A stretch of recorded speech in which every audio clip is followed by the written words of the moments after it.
kuliah Prodi Pendidikan Agama Islam.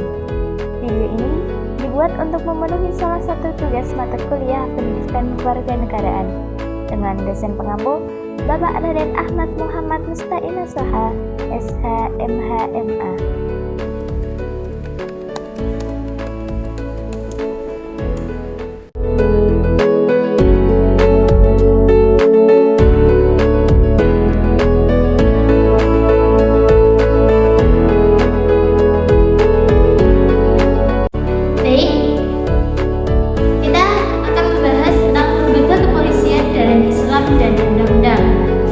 Polisi dalam bahasa Arab bermakna asyurta. Adapun kata asyurta dengan ra yang dimanakan berarti para pembantu penguasa, karena mereka memiliki ciri yang spesifik dalam diri mereka sehingga mudah dikenal. Makanya ada istilah rajulun syurtiyun, dia seorang polisi, karena mereka mempersiapkan hal itu lalu memberikan ciri yang spesifik terhadap identitas diri mereka. Ada pendapat yang mengatakan syurtah itu adalah kompi pertama yang berada di front depan yang paling siap menjemput kematian. Adapun kepolisian dalam Undang-Undang Dasar 1945 Pasal 30 Ayat 4 menyatakan bahwa Kepolisian Negara Republik Indonesia sebagai alat negara yang menjaga keamanan dan ketertiban masyarakat bertugas melindungi, mengayomi, melayani masyarakat serta menegakkan hukum. Kepolisian Negara Republik Indonesia diterangkan pada pasal 1 ayat 1 Undang-Undang Nomor 2 Tahun 2022, yaitu kepolisian adalah segala hal ihwal yang berkaitan dengan fungsi dan lembaga polisi sesuai dengan peraturan perundang-undangan. Materi selanjutnya adalah tugas dan wewenang kepolisian. Pertama, tugas kepolisian diatur dalam Undang-Undang Nomor 2 Tahun 2002 Pasal 13. Tugas pokok kepolisian negara Republik Indonesia adalah: yang pertama, memelihara keamanan dan ketertiban masyarakat.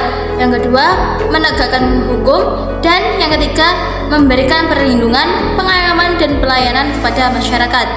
Wewenang kepolisian diatur dalam Undang-Undang Nomor 2 Tahun 2002 tentang Polri, telah menetapkan kewenangan sebagai berikut. 1. Melakukan penangkapan, penahanan, penggeledahan, dan penyitaan. 2. Melarang setiap orang meninggalkan atau memasuki tempat kejadian perkara untuk kepentingan penyidikan.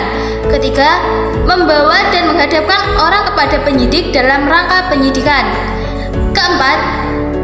Menyuruh berhenti orang yang dicurigai dan menanyakan serta memeriksa tanda pengenal diri. Dan yang kelima, melakukan pemeriksaan dan penyitaan surat.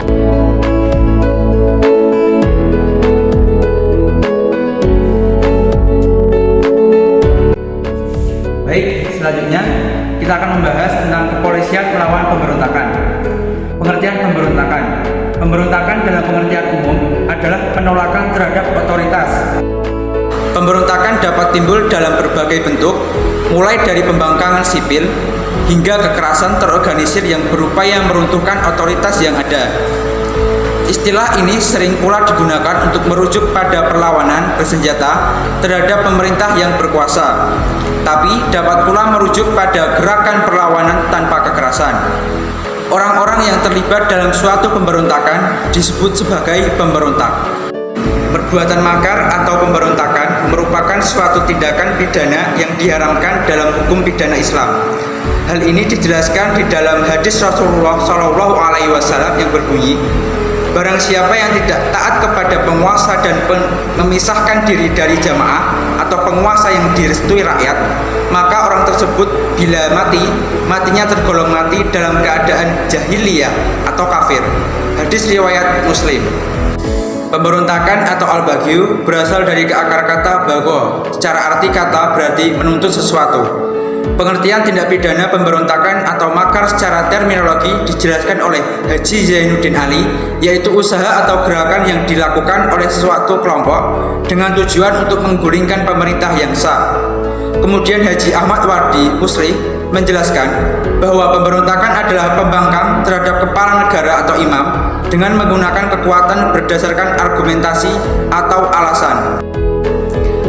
sanksi tindak pidana pemberontakan dalam KUHP dan hukum pidana Islam. Adapun sanksi tindak pidana pemberontakan atau makar tersebut bermacam-macam berdasarkan pasal-pasal yang dilanggar. Jika pelaku pemberontakan atau makar terhadap negara melanggar pasal 104 KUHP, maka sanksinya adalah dipidana mati atau penjara seumur hidup atau penjara sementara selama-lamanya 20 tahun. Apabila pelaku pemberontakan atau makar itu terhadap negara melanggar pasal 106 KUHP, maka sanksinya hanyalah dipidana penjara seumur hidup atau penjara sementara selama-lamanya 20 tahun. Kemudian pelaku pemberontakan atau makar yang melanggar pasal 107 KUHP pada ayat 1, maka ancaman pidananya 15 tahun penjara.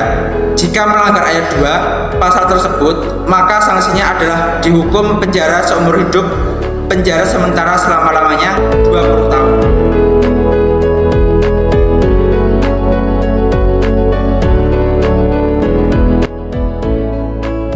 Selanjutnya kita akan membahas tentang kepolisian melawan residivis atau Bramakor. Kamus Besar Bahasa Indonesia mengartikan residivis penjahat kambuhan. Selain itu, residivis juga diartikan sebagai orang yang pernah mengulangi tindak kejahatan yang sama.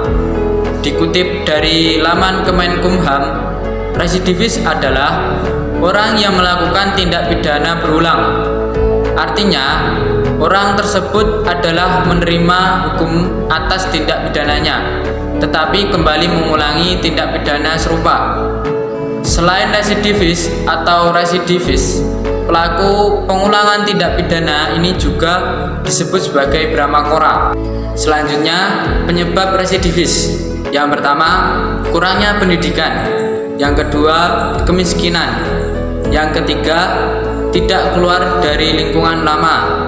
Yang keempat, depresi dan kehancuran. Dan yang terakhir, tanpa rehabilitasi yang tepat.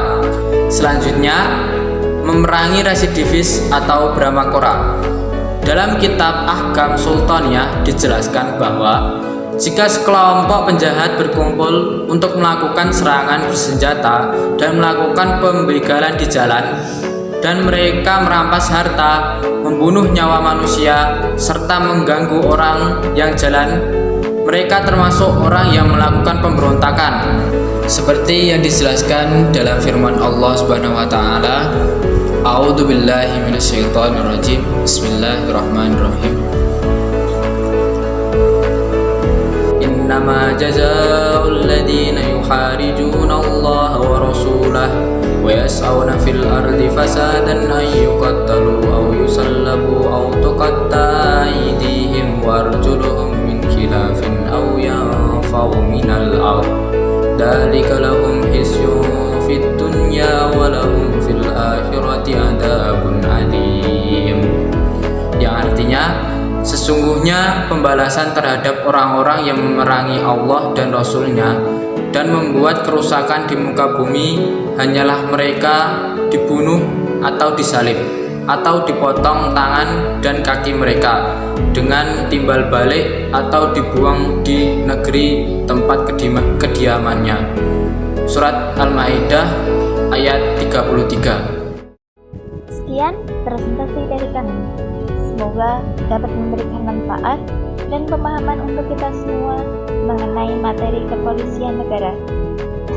Apabila terdapat pengerjaan kata atau bahasa yang kurang tepat, kami mohon maaf yang sebesar-besarnya. Wassalamualaikum warahmatullahi wabarakatuh.